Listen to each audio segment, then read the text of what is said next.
Mana bugun biz Ashur akani echkilarini video syomkasini qildik. Hozir montaj jarayoni. Ko'rib turganlaringizdek, ot anjomlar do'konimdaman. Bizning manzil Samarqand shahrida joylashgan. Ot anjomlar do'konimizda otga kerakli barcha anjomlarimiz bor. Mana aziz do'stlar, ko'rib turganlaringizdek, mana shunday sariq, qora, oq ayil pushtonlarimiz bor. Kimda ot anjomlari kerak bo'lsa, ekranda yozib qoldirilgan telefon raqamlariga murojaat qilinglar. Biz hozir Ashur akani echkilari to'g'risida videoni montaj jarayonidan sizlarga qisqacha lavha tayyorladik. Aziz do'stlar, bizning manzil Samarqand shahrida joylashgan. Ko'pincha videolarimiz Samarqand shahrida bo'ladi. Kimda agar Samarqanddan sotiladigan mashina, uy-joy murojaatlar qilmoqchi bo'lsangiz, ekranda yozib qoldirilgan telefon raqamlariga murojaat qilinglar. YouTube ijtimoiy tarmoqlarda sotmoqchi bo'lsangiz, uy-joy, mashina, sigir, g'unojin, echki, qo'y sotmoqchi bo'lsangiz, bemalol bizga murojaat qiling. Videolarni YouTube'ga chiqarib beramiz. Reklama xizmatlarimiz bor.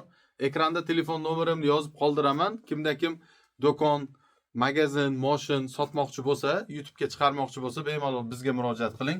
Men shaxsan o'zim borib videosini chiqarib beraman. Aziz do'stlar, bizni kuzatishda davom eting.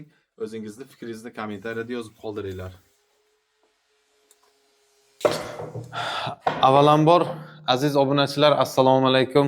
Yaxshimisizlar, yaxshi yuribsizlarmi? Mana bugun biz Ashur akani oldilariga keldik. Ko'pchilik bizdan so'ragandi.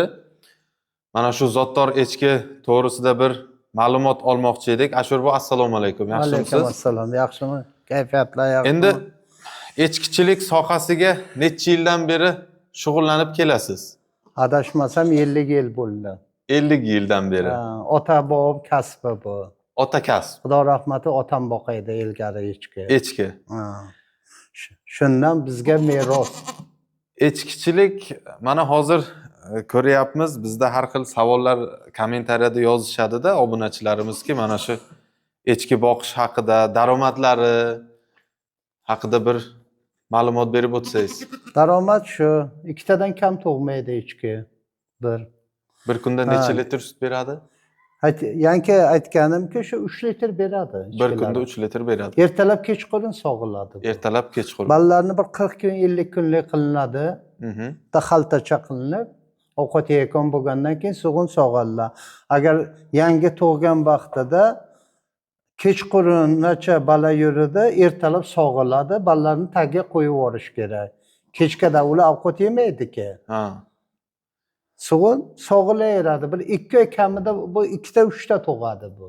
Hozir bu echkingizni biz ko'ryapmiz, rangi oq emas, oq aralash, korishneviy aralash ekan. Buni zoti qanaqa? Alpin zanin deydi mana. Alpin zanin chatishgan. Chatishgan. Ota alpin bo'lgan, ona zanin bo'lgan. Ona zanin bo'lgan. Mana gartay oqi bo'lki, mana alpin deb bo'lmaydi. Yangi katakda ko'rganlaringiz ular alpin. Alpin. Bu zanin alpin deydi mana. Hozir bu qorniga qaraganda semirganmi yo ko'payish mavsumiga qochganmi bu? Bu 3 oydan ziyod bo'ldi buni qornidagi bolasi ham. Bo'g'iz echki. Bo'g'iz bu echki. Endi bu nasib bo'lsa qaysi vaqtlarda bu tug'adi? Tak, hozir noyabrmi? Noyabr oyi. Dekabr, yanvar yigimalarda tug'adi. Yanvarda xudo xolasa ko'payish mavsumi. Yanvarda nasib bo'lsa. Nechinchi qorin tug'adi bu echki? Bu ana endi 3-qorindan tug'adi. 3-qorin. Shu echkingiz necha litrgacha sut bergan? Bu 2 ta 3 ta tug'adi, kam tug'gan emas. Bularni bolalarni men 4,5 milliondan sotganman. O'tgan yili ham bir taka 2 ta urg'ochi tug'gan. Hozir ham endi taxminan o'zi qilganda 3 ta bolasi bor dedi-da buni. O'zi qilish nimalari ham bor. 3 ta bo'lmasa ham 2 tasi aniq-da. 2 tasi aniq. 2 tasi aniq. Endi Ashurbo daromadi haqida, misol mana bizda aytadi, ovqat berish ratsionlari haqida qanday fikrdasiz? Ovqati masalan shundayki, mana biz endi haligi bu xashak maydalayotgan, nima deydi uni? Beda press. Press olib kelamiz bozordan. Bozorlarda arpa berasizmi? Arpa yedi, arpani pishirib beraman. Hammasi arpani bir 3 kun, 4 kunda pishiramiz arpa. Bir haftaga yetadi, 10 kun. Endi mana hozir sizdan intervyu qilganimiz sababi ko'pchilik bizdan so'raydi, mana shu echki sohasida echkichilikni qanday boshlasammikin, boshlamasammikin. Endi umrida birinchi marta boqishi qiziqadiganlari bor. Endi xuddi bizdek, sizdek 20 yil, 30 yildan beri echki bilan shug'ullanib yurganlar ham bizni ko'rib turishibdi-da. Shularga fikrlaringiz, maslahatlaringiz qanday?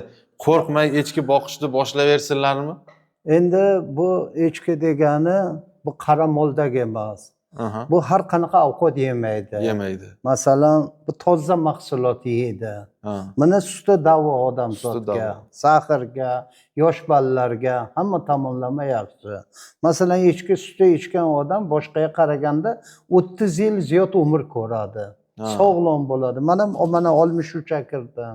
Mana shuni suti bilan ro'zg'ori tebratadi. Ha. Hozir uyingizda ko'rdim, echkilaringizni Ashuramak 16 ta echkim bor. Uchastkamda yana 15 ta bor dedingiz. 15 ta bor. Taxminan 31 ta echki bo'lyapti. Ikkitadan tug'sa 60 ta ulog'i bor-da. Ikkitadan tug'sa, nasib bo'lsa, Xudo xolasa. Mana aziz obunachilar, mana echkichilikning arkasidan mana Ashurbo shuncha echkilar ko'paytirib, echkilarni boqib, xazina bu. Xazina. Buni bilgan biladi. Buni bilgan biladi. Men shahar balasi, ilgari tatar uruslar bor edi. Shularda echki bo'laydi. Endi bu zamona kelib, xalq tushundi echki nimaligini. Echki nimaligini. Haqiqatan ham mana misol kichkinagina jonivorimiz 3 litr bir kunda 3 litrgacha sut berar ekan. Salkam bitta sigirni ratsionida sut berar ekan. Endi sigir suti bilan buni barobar qilmash kerak. Bunda organizmga kerakli vitaminlar bor. Yo'q, men miqdorini nazarda tutdim. Hozir 20 million sigir olibdi, 3 litr bermaydi u. Ha. Bitta sigir sutini beradi. Beradi. Masalan, mana shunday bitta bo'g'oz olsa, 2 ta tug'sa, 3 ta demayman. 2 ta tug'sa-ya, tiramoya 3 ta moli bo'ladi-da, biroq. Mehnat qilish kerak, yaxshi qarash kerak. Mana aziz obunachilar, ko'rib turganlaringizdek, hozir mana echki jonivor qo'lda o'rgatilgan. Mana hech qayerga qochmaydi, sho'xlik qilmaydi, mana qarang. Belka soqollari ham bor. Bu damashni bo'lib ketgan. Damashni.